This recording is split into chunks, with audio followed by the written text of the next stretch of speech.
Hello বন্ধুরা, Sulata cooking রেসিপির পক্ষ থেকে সকলকে জানাই স্বাগত।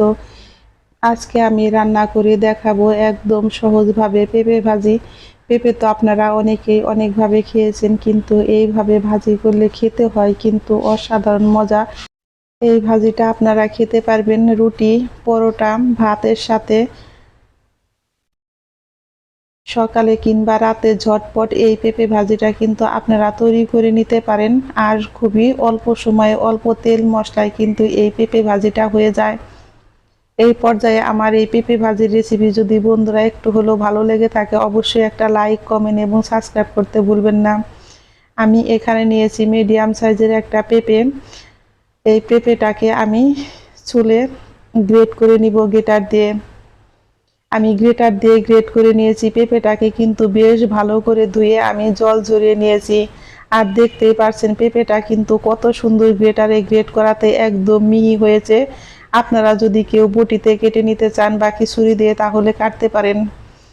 চলে যাব চুলায়। চুলায় আমি একটা কড়াই বসিয়ে দিয়েছি, তাতে দিয়েছি খুবই অল্প পরিমাণে একটু তেল, দুইটা শুকনো লঙ্কা, তেজপাতা, আর তাতে আমি এখন ফোড়ন দিয়ে দিব অল্প পরিমাণে একটু গোটা সরিষা আর অল্প পরিমাণে একটু কালো জিরে। এখন আমি দিয়ে দিব একটু কারি পাতা।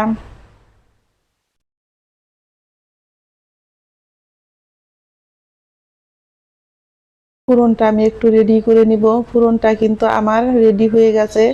এখন আমি দিয়ে দিব গ্রেট করে রাখা পেঁপেগুলো।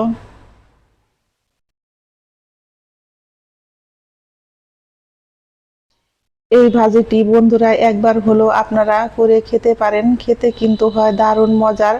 রাত্রে যখন রান্না করার কিছুই থাকে না, আমরা যদি এইভাবে একটু পেঁপে ভাজি করে নেই, তাহলে কিন্তু ঝটপট আমাদের রান্নাটাও হয়ে যায় আর খাওয়াটাও হয় কিন্তু দারুণ সুন্দর।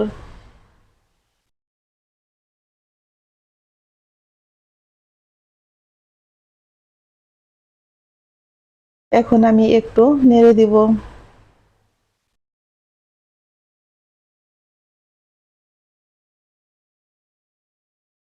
গ্রেট করে পেঁপে ভাজি করলে কিন্তু বন্ধুরা খুবই অল্প তেল মশলা দিয়ে পেঁপে ভাজিটা হয়ে যায়। সময় কিন্তু বেশি লাগে না, আর গ্যাসও কিন্তু খুবই অল্প অপচয় হয়। আপনারা যদি বটি দিয়ে এটা কেটে করতে চান, তাহলে কিন্তু একটু সময় বেশি লাগবে। সেই জন্যে আমার সুবিধার জন্য আমি কিন্তু এইভাবে পেঁপে ভাজি করলে সব সময় আমি গ্রেটারের সাহায্যে গ্রেট করেই করি।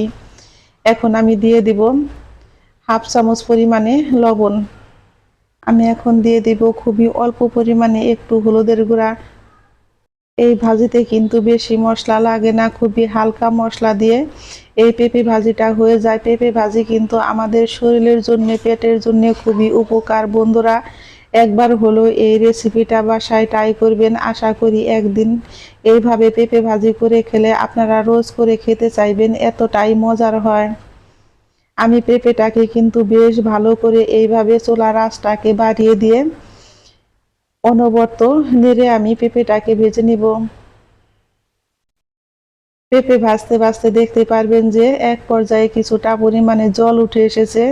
সেই জলেই কিন্তু পেঁপেটা সিদ্ধ হয়ে যাবে। এখানে কিন্তু বাড়তি কোনো জল দেওয়ার প্রয়োজন হবে না। এই পেঁপে ভাজি করতে কিন্তু খুব বেশি সময় লাগে না, খুবই অল্প সময়ে হয়ে যায়।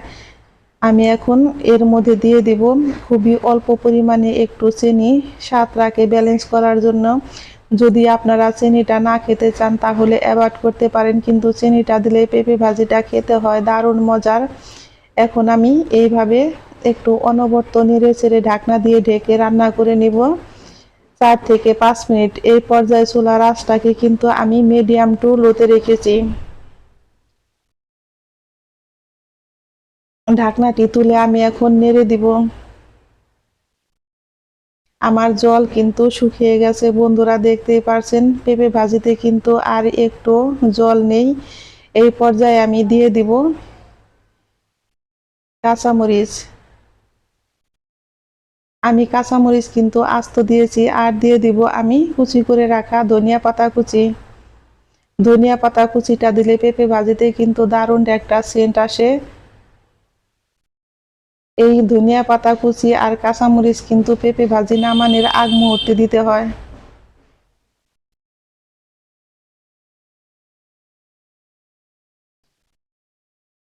আমার লবণ মিষ্টি সব কিছুই একদম পারফেক্ট আছে। আর পেঁপে ভাজিটা এতটাই মজার হয়েছে বন্ধুরা, আজকে কিন্তু আমি সকালে ভাজি করেছিলাম।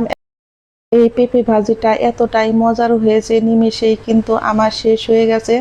পেঁপে ভাজিটা সম্পূর্ণ রেডি হয়ে গেছে, আমি এখন চুলায় থেকে নামিয়ে পরিবেশন করে নিব।